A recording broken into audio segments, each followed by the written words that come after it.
Today we have Flemming, Holm and Gail Fairhurst presenting Et tu, Brute, humor as resistance from within the hero. So we're going to talk about resistance. Resistance has sort of a interesting history. It has typically, as Gail says, been conceived as reactive, an reactive opposition to oppressive forces. This is very much within the classical sociological studies, for instance Marx, where you have class struggle, where you had oppression against for instance, the lower classes, and you would have an uprising.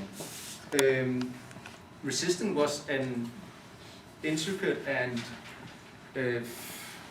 prevalent part of most of these early sociological or classic sociological studies, but in the 70s and 80s it sort of went out of fashion.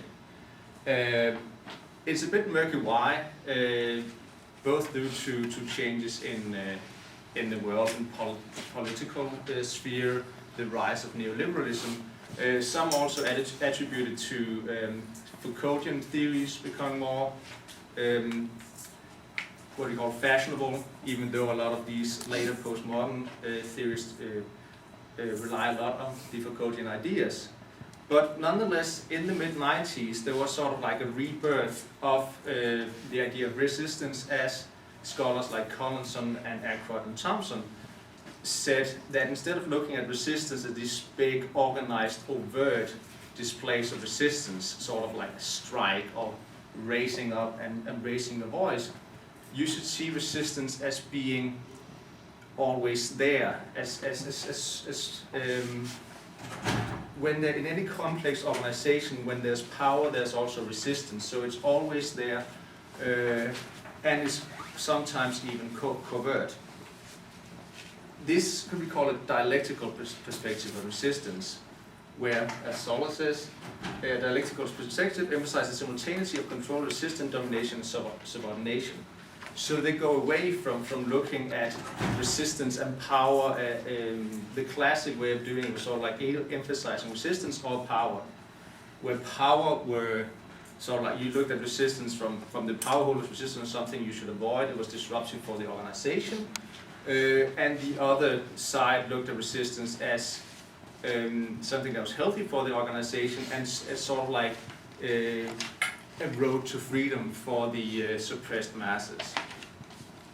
The dialectical perspective sort of eschews this notion and says you can't divide power and resistance. It should be seen more as a struggle. That is a singular dynamic, as Flemming and Spicer says. So whenever you have a complex organization, a group of people, there will always be a power struggle.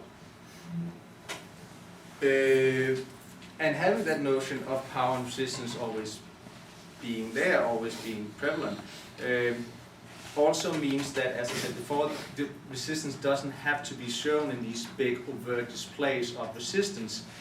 It can also be covert displays of resistance. For instance, people have been looking at foot dragging, just doing things a bit slower, even resistance through consent. Yeah, I'll just do whatever you say.